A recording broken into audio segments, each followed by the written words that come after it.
Amidst this, there was an all-party meeting where the government agreed that there was a security lapse. If there was a security lapse, who's responsible for it?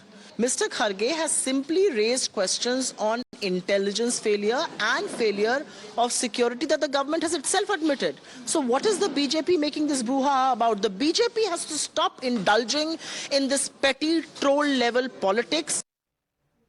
You know, Niyamika, Supriya Srinath saying, why is the BJP making such a hue and cry about what Mallikarjun Kharge has said? The fact of the matter is that there is one thing when you raise concerns and when you talk to the government about some sort of intel lapse that has happened. The other thing is you go on public platforms and shout and question the government and the armed forces, and you make a mockery of the Rafale jets by showing a model and questioning our armed forces.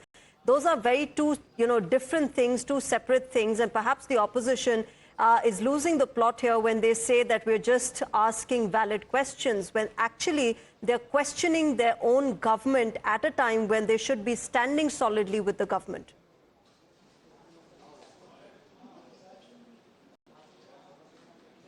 Well, if we talk about the Congress High Command in particular, then all these statements which are being made, they are, they are trying to corner the government, as well as they are trying to give out a message to the entire nation that we are standing united. The entire opposition is standing with the government of India, but they are not missing any chance to corner the government into this entire matter, as that is what even it is being witnessed in the statement which is being given by Mr. Mallikarjun Kharge today itself, as he has stated that the opposition is standing with the government of India for any kind of action which is going to be taken against Pakistan. But for that matter, he has also, raised certain questions upon Prime Minister Narendra Modi, that if he can cancel his own visit to Jammu Kashmir, then why no security personnel were being deployed there when actually there was an intel input to the government of India. And that is what the Congress party is also trying to justify, as we have listened to what Ms. Supriya Srinath has also stated. She has mentioned that it was government of India itself who had accepted the fact that there was